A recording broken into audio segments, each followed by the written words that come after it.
Salam jemaat yang dikasih Tuhan. Apa kabar kita semua? Saya percaya bahwa kita semua terus mengalami kebaikan-kebaikan Tuhan di dalam kehidupan kita. Dan kita percaya bahwa kita lah yang Emmanuel, yang tidak pernah tinggalkan kita di dalam menjalani kehidupan ini. Hari ini kita beribadah. Kalau Bapak Ibu perhatikan penanggalan kalender gereja, hari ini merupakan hari yang ke-50 setelah kebangkitan Tuhan Yesus, di mana pada hari ke-50 Roh Kudus dicurahkan atas kehidupan orang-orang percaya, membuktikan bahwa Allah kita mencurahkan rohnya yang tidak terbatas untuk memberi kita sebagai umat kepunyaannya. Kita bersyukur juga hari ini kita akan menikmati firman Tuhan. Dan firman Tuhan hari ini akan disampaikan oleh hambanya Bapak Ridwan Damani. Kiranya Tuhan memberkati ibadah kita pada hari ini. Tuhan memberkati. Salam. Bapak Ibu Saudara yang dikasih Tuhan, kita akan merenungkan firman Tuhan di ibadah ini. Sebelum kita merenungkannya, mari kita berdoa. Bapa di surga, kami mengucap syukur kepadamu ya Tuhan. Engkau Allah yang baik, sungguh amat baik bagi kami. Tuhan terus memberkati dan memelihara kami di dalam semua lika-liku hidup kami, terkhusus masa-masa sekarang ini Bapa.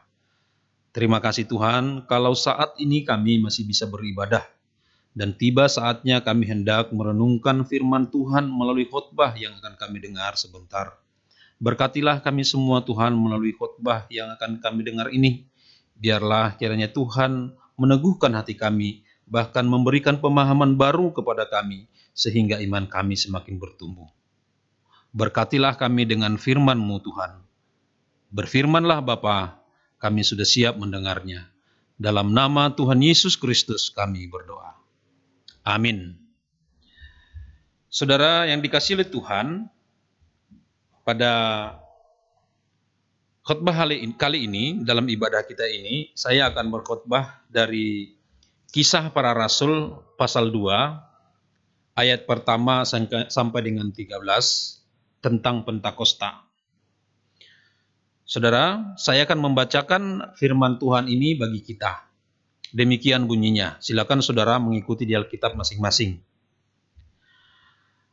Kisah Para Rasul pasal 2 ayat 1 sampai 13. Ketika tiba hari Pentakosta, semua orang percaya berkumpul di suatu tempat. Tiba-tiba turunlah dari langit suatu bunyi seperti tiupan angin keras yang memenuhi seluruh rumah di mana mereka duduk. Dan tampaklah kepada mereka lidah-lidah seperti nyala api yang bertebaran dan hinggap pada mereka masing-masing. Maka penuhlah mereka dengan Roh Kudus. Lalu mereka mulai berkata-kata dalam bahasa-bahasa lain, seperti yang diberikan Roh itu kepada mereka untuk mengatakannya. Waktu itu di Yerusalem, diam orang-orang Yahudi yang saleh dari segala bangsa di bawah kolong langit. Ketika turun bunyi itu, berkerumunlah orang banyak. Mereka bingung, karena mereka masing-masing mendengar rasul-rasul itu berkata-kata dalam bahasa mereka sendiri. Mereka semua tercengang-cengang dan heran, lalu berkata, bukankah mereka semua yang berkata-kata itu orang Galilea?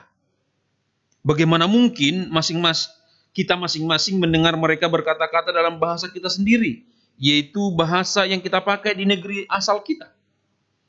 Kita orang Partia, Media, Elam, penduduk Mesopotamia, Judea, dan Kappadokia, Pontus dan Asia, Frigia dan Pamfilia, Mesir dan daerah-daerah Libya yang berdekatan dengan Kirene, pendatang-pendatang dari Roma, baik orang Yahudi maupun penganut agama Yahudi, orang Kreta dan orang Arab. Kita mendengar mereka berkata-kata dalam bahasa kita sendiri tentang perbuatan-perbuatan besar yang dilakukan Allah. Mereka semuanya tercengang-cengang dan sangat termangu-mangu sambil berkata seorang kepada yang lain, apakah artinya ini? Tetapi orang lain menyindir, mereka sedang mabuk oleh anggur manis. Amin. Saudara yang dikasihi Tuhan, hari ini adalah hari Pentakosta, saudara. Maka khotbah ini kita bahas, saudaraku, dalam sudut pandang Pentakosta. Saudara-saudara, kalau kita berbicara Pentakosta, ini kita berbicara tentang janji Kristus. Pentakosta itu artinya, saudaraku, hari ke-50. Ingatlah, ketika Yesus bangkit dari antara orang mati, 40 hari Yesus ada di dunia bersama dengan para murid. Setelah itu naik ke surga. Setelah naik ke surga, 10 hari kemudian, maka Roh Kudus turun. Maka sejak kebangkitan Yesus sampai turunnya Roh Kudus, itu disebut Pentakosta. 50, penta. Hari ke-50.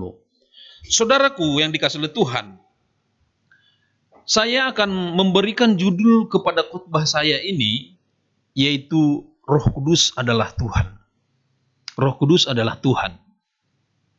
Saudaraku, kita tahu bahwa ketika Yesus masih bersama dengan para murid, Yesus sudah menjanjikan bahwa dia kalau nanti pergi ke surga meninggalkan para murid, maka Yesus akan mengutus seorang penolong kepada mereka.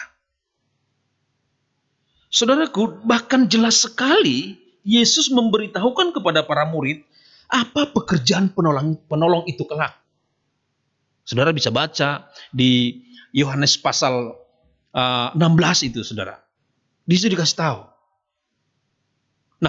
Jadi dengan demikian turunnya Roh Kudus itu, saudaraku, di Yerusalem hari ke-50 setelah Yesus bangkit, itu adalah penggenapan dari janji Kristus. Bahwa Kristus ketika dia naik ke sorga, dia tidak meninggalkan umatnya, dia tidak meninggalkan murid-muridnya, saudara dan saya. Kita tidak ditinggalkan yatim piatu, tetapi dia utus Roh Kudus. Siapa itu Roh Kudus? Seperti judul khotbah pada saat ini, Roh Kudus itu adalah Tuhan.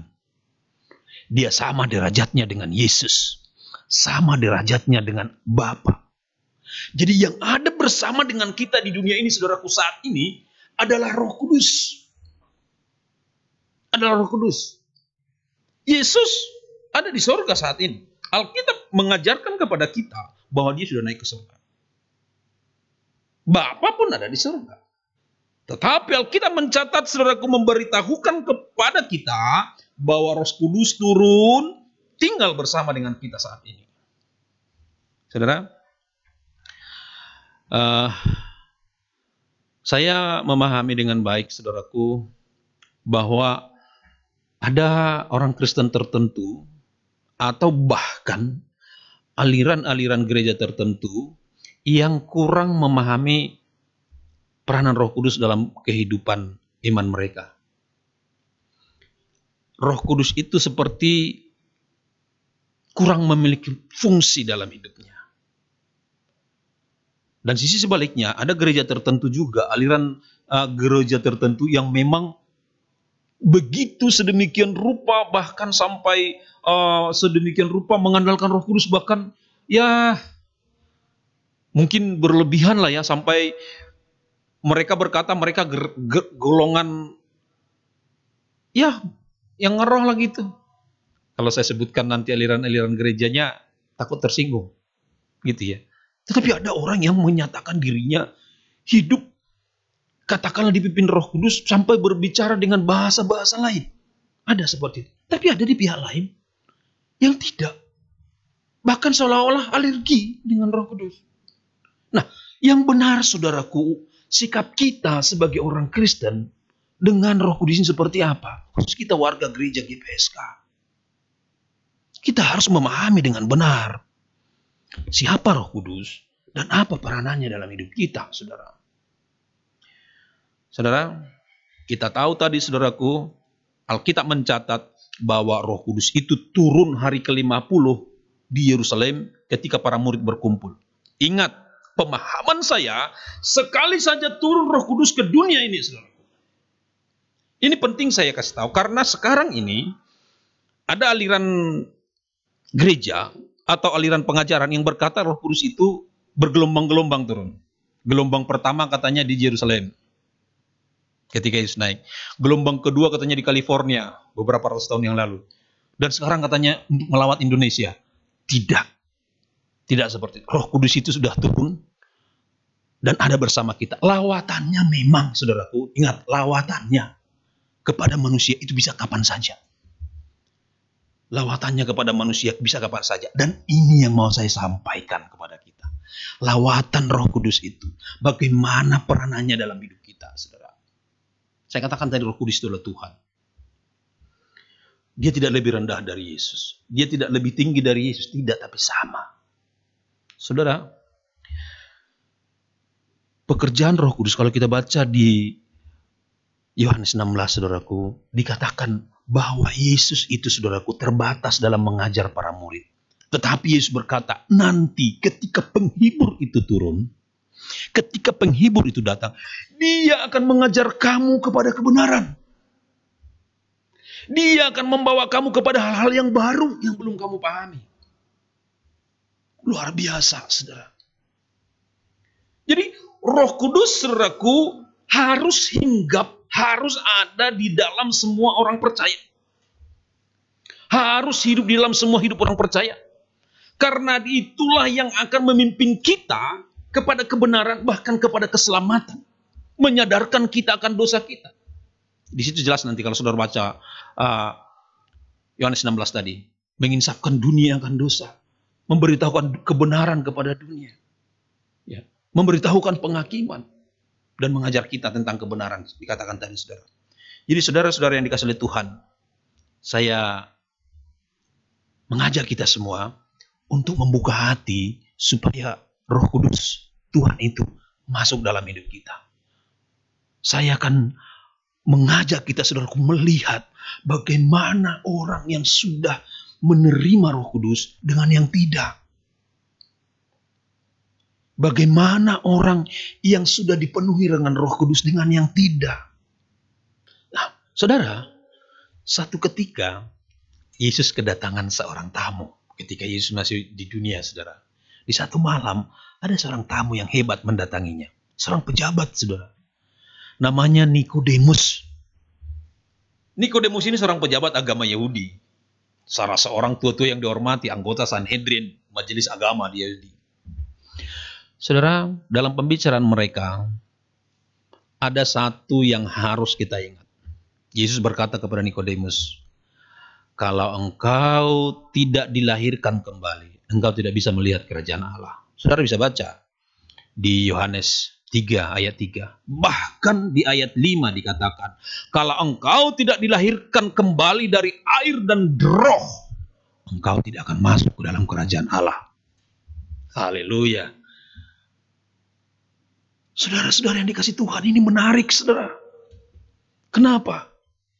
Ternyata hidup keagamaan kita, tokoh agama sekalipun, tanpa dia menerima Roh Kudus, tanpa dia lahir baru, saudaraku, dia tidak bisa mengenal kebenaran.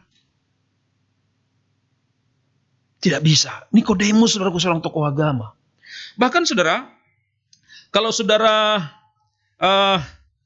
baca di Matius 5 ayat 20, Tuhan Yesus pernah berkata kepada para murid begini, jika hidup keagamaanmu tidak lebih daripada orang-orang Farisi dan ahli Taurat, engkau tidak bisa masuk ke dalam kerajaan surga.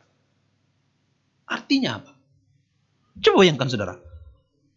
Yesus berkata, jika hidup keagamaanmu tidak lebih dari orang-orang Farisi dan ahli Taurat, engkau tidak akan melihat kerajaan surga. Saudaraku, siapa yang bisa mengelawan hidup keagamaan orang Farisi dengan ahli-ahli Taurat? Mereka menjaga sedemikian rupa hidup keagamaannya, saudaraku. Jadwal ibadah mereka jelas, doa mereka jelas, memelihara hukum Taurat jelas. Jelas sekali mereka melakukan itu, saudara. Tetapi kalau kita hanya hidup seperti itu, kata Tuhan Yesus, kita tidak masuk dari surga. Jadi apa yang lebihnya dari itu? Pertanyaannya kan di situ. Supaya kita lebih dari ahli Taurat dan orang Farisi apa? Iya, lahir baru. Lahir baru, saudara.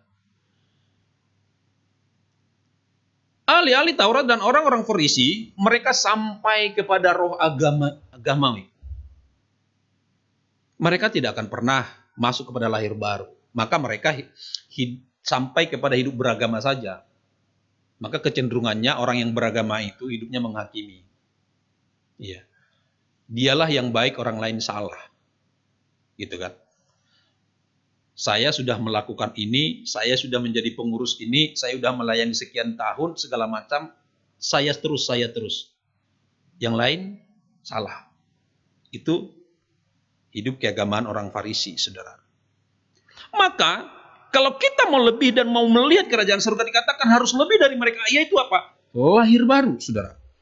Lahir baru dibahari oleh Roh Kudus. Bagaimana lahir baru itu, saudaraku? Terimalah Roh Kudus. Maka, saudaraku, saya menghimbau kepada kita, pendengar dan jemaat sekalian, kalau engkau belum menerima Roh Kudus, sekarang berdoalah. Nanti malam berdoalah. Mintalah Roh Kudus masuk dalam hatimu.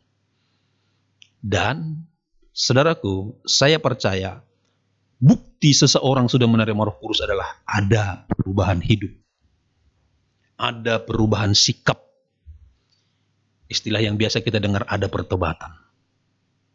Itu. Ahli Taurat dan orang Farisi, saudaraku, mereka di dalam beragama sudah melakukannya dengan sangat ketat. Tetapi belum tentu mereka bertobat. Saudara, jangan seperti itu kita. Seseorang yang sudah menjadi pengikut Kristus dan menerima Roh Kudus, Rasul Paulus pernah berkata di kitab Roma, saudaraku, dia bermetamorfosa. Berubahlah oleh pembaharuan budimu, bermetamorfosis. Dari seorang pendosa, dari seorang pendusta, menjadi seorang pemercaya. Dari seorang pemarah, menjadi peramah. Dari seorang seteru Injil, menjadi pengabar Injil. Perubahan hidup, saudara. Metamorfosa. Saudara, orang yang menerima Roh Kudus, orang berkata, oh, harus bisa berbahasa lain. Harus bisa mengucapkan bahasa-bahasa yang asing. Saya tidak terlalu percaya dengan itu. Saya lebih percaya kalau seseorang sudah dipenuhi Roh Kudus atau sudah menerima Roh Kudus dalam hidupnya, ada perubahan hidup. Ada pertobatan. Seorang ibu rumah tangga yang sudah dipenuhi Roh Kudus, saya yakin rumah tangganya pasti adem. Seorang bapak yang sudah menerima Roh Kudus, saya yakin rumah tangganya pasti aman. Saudara, kalau ada di antara saudara, bapak, ibu, pasanganmu atau anakmu atau orang tuamu sudah hidup dalam Roh Kudus, bersukacitalah. Ya, kita bisa bangga kalau kita punya pasangan pendeta, penginjil, hamba Tuhan, pelayan Tuhan, pengurus gereja, majelis, atau apapun namanya. Boleh. Tetapi ada lagi yang lebih tinggi tingkatnya, itu hidup dalam pimpinan Roh Kudus, saudara. Sebab status-status tadi, saudaraku, pelayan-pelayan apapun statusnya tadi, tidak menjamin kok orang berubah. Kita tahu pendeta sekalipun, saudaraku, ada hidup dalam dosa. Kita dengar baru-baru ini di salah satu kota di Jawa, pendeta yang jemaatnya besar, wah malah hidup dalam dosa kok. Jangan jemaatnya sendiri malah. Banyak sekali. Nah, ini jangan sampai mengingat kita, khususnya kita orang-orang GPSK. Jangan bangga sudah memiliki status sebagai ini, sebagai itu. Tetapi banggalah kalau engkau sudah dipenuhi Roh Kudus. Buktinya apa? Ada perubahan hidupmu. Ada buah pertobatan. Itu buktinya. Saudara, kekristenan itu, saudaraku, bukan sekedar beragama. Kekristenan itu adalah bagaimana engkau berubah, bagaimana hidup berubah. Makanya disebut kekristenan itu adalah gaya hidup. Ya, saudara-saudara, ada orang berkata Christianity not religion only, but how your life change. Saudaraku yang dikasih Tuhan,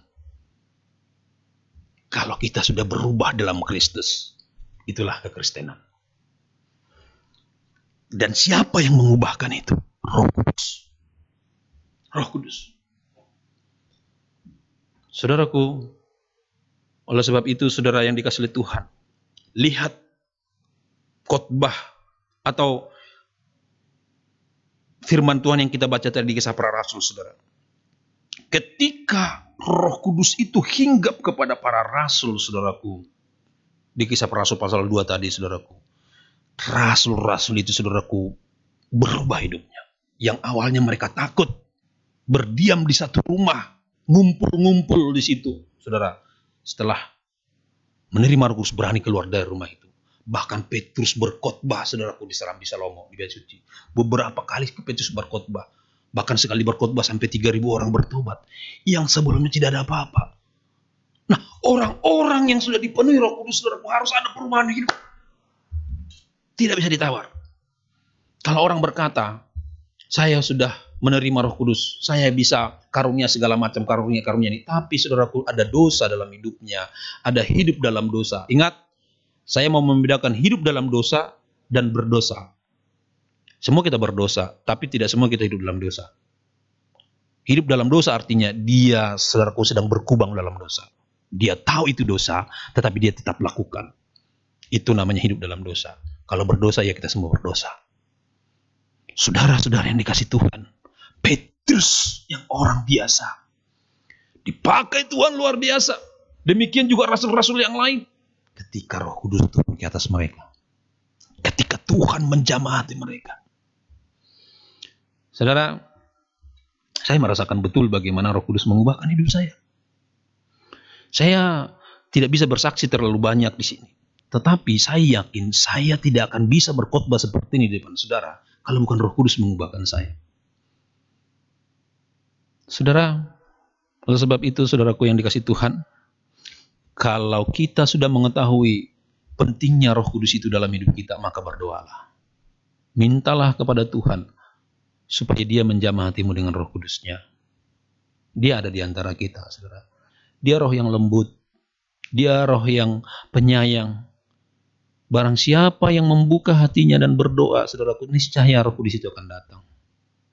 Dia akan menyadarkan kita akan dosa-dosa kita. Dia akan memimpin kita kepada kebenaran. Bahkan, saudaraku, ketika melewati masa-masa sulit dalam hidup kita, ketika kita sudah hidup dalam dan menerima Roh Kudus, saudara, kita bisa melewatinya bersama dengan Tuhan. Saudara, ini firman Tuhan yang bisa sampaikan. Terima kasih. Tuhan memberkati kita semua. Mari kita berdoa. Terima kasih Bapa untuk firman yang sudah kami dengar. Biarlah firman ini boleh menjadi berkat bagi kami, Tuhan. Berkati semua kami sehingga kami boleh menerima Roh Kudus dalam hidup kami dan kami hidup dalam pertobatan. Dalam nama Yesus kami berdoa. Amin. Salam jemaat yang dikasih Tuhan. Senang sekali hari ini kita bisa menikmati hadirat Tuhan dalam ibadah, baik di gereja maupun yang ada di rumah. Kami terus menghimbau jemaat Tuhan untuk terus setia beribadah, baik itu di gereja maupun di tempat masing-masing. Gereja dibuka, ada pelayanan live streaming jam 9. Juga bagi Bapak Ibu dan jemaat yang ibadah di rumah, yang mau pelayanan secara keluarga, firman Tuhan rekamannya bisa dibuka mulai jam 9:30. Kami terus berharap jemaat Tuhan terus beribadah, baik hari Minggu maupun hari Rabu, bisa langsung atau ikut live streaming. Ya, maksudnya datang beribadah di gereja atau bisa ikut live streaming di keluarga masing-masing, suami, istri, anak-anak beribadah bersama-sama. Bagi yang belum berkeluarga, jangan terhalang. Silakan beribadah di tempat masing-masing, di tempat kos-kosan secara pribadi. Silakan beribadah. Jangan sampai kita kehilangan berkat-berkat Tuhan yang Tuhan siapkan buat kita. Kita akan berdoa, sekaligus nanti kita akhiri ibadah kita dengan doa berkat. Mari kita berdoa. Bapa, kami bersyukur karena Tuhan sudah memberkati ibadah pada hari ini. Kami telah terima firman Tuhan, bila firman Tuhan menguatkan kami, menghibur, membangun, memberikan motivasi buat kami yang sudah menerimanya. Tuhan memberkati hamba-Mu yang sudah memberitakan firman Tuhan, membagikan firman Tuhan buat kami pada saat ini. Bapa, kami juga sudah mengembalikan pujian, penyembahan, persembahan harta kami kepada Tuhan. Tuhan terima setiap persembahan kami sebagai persembahan yang kudus, yang harum, yang berkenan di hadapan Tuhan. Bapa, sekarang kami berdoa, mari Tuhan terus memberkati umat Tuhan dimanapun berada, yang sekarang ini sedang bergumul karena bencana virus corona. Kami berdoa di dalam nama Tuhan Yesus, minta belas kasihan Tuhan, supaya Tuhan melepaskan kami umat-Mu dari bencana virus corona ini. Kami berdoa yang sakit, dalam nama Yesus Tuhan sembuhkan. Para medis yang menangani pasien yang sedang sakit atau merawatnya, Tuhan juga perlindungan khusus buat mereka. Kami berdoa Tuhan juga berikan keamanan kepada setiap tempat. Bapa, kami juga berdoa secara khusus pada saat ini buat Indonesia. Berkati pemimpin kami, Bapak Presiden Jokowi, hikmat Tuhan tambahkan buat hamba-Mu di dalam buat kebijakan-kebijakan yang penting, yang strategis bagi bangsa kami, khususnya penyelesaian persoalan wabah corona ini. Kami berdoa Tuhan menolong, keamanan Tuhan berikan buat bangsa kami. Kota kami juga diberkati Tuhan, setiap orang sehat, ekonomi terus berjalan dengan baik. Kami melepaskan setiap segala sesuatu yang tidak berkenan di hadapan Tuhan. Apapun bentuknya kami patahkan di dalam nama Tuhan Yesus. Kami berdoa Tuhan cukupi keperluan setiap orang, yang dimakan, yang diminum Tuhan sediakan buat umat-Mu di tengah-tengah virus yang sedang mewabah ini. Bapa, sekarang kami berdoa buat jemaat-Mu. Kami berdoa di dalam nama Tuhan Yesus, yang sekolah diberikan nikmat kepanan buat mereka. Sekarang mungkin mereka tidak bisa belajar di sekolah masing-masing atau di kampus. Dimanapun mereka belajar, tugas-tugas belajar dapat dikerjakan dengan baik. Kesuksesan menjadi milik anak-anak-Mu. Bapa, kami juga berdoa bagi jemaat-Mu yang sakit, Tuhan berikan kesembuhan. Yang ada persoalan keluarga, Tuhan berikan jalan keluar. Yang ada persoalan ekonomi, Tuhan juga membuka jalan, memberkati hidup mereka. Kami berdoa buat pekerjaan untuk usaha-usaha jemaat-Mu. Apapun bentuk pekerjaannya, sebagai pegawai negeri, sebagai wiraswasta, yang membuka bisnis, apapun pekerjaannya di dalam nama Tuhan Yesus, diberkati Tuhan. Yang belum mendapatkan pekerjaan, Tuhan buka jalan supaya mereka mendapatkan pekerjaan. Bapa, sekarang kami berdoa secara khusus buat jemaat-Mu yang sudah lama merindukan untuk punya anak. Mari Bapa, minta belas kasihan Tuhan. Tuhan memberkati buah kandungan mereka, sehingga sekali kelak mereka akan diberikan anugerah seorang anak dalam kehidupan rumah tangga mereka. Yang sedang mengandung atau hamil, Tuhan berkati buah kandungannya, dijaga, dipelihara Tuhan, dibentuk seturut kehendak Tuhan, lahir tanpa kurang satu apapun. Terima kasih Tuhan, ini doa kami. Mari kita akan akhiri ibadah kita dan kita terima berkat Tuhan. Tuhan memberkati engkau dan melindungi engkau. Tuhan menyinari engkau dengan wajah-Nya dan memberi kau kasih karunia.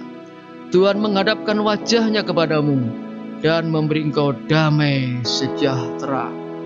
Kiranya segala berkat yang datang dari Allah Bapa, kasih karunia dari Tuhan Yesus Kristus, pertolongan dan penghiburan Roh Kudus melimpah memberkati kehidupan kita, mulai saat ini sampai Tuhan Yesus datang yang kedua kalinya untuk menjemput kita yang sudah menjadi milik kepunyaannya.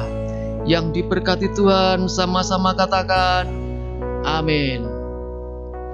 Tuhan memberkati kita. Amin.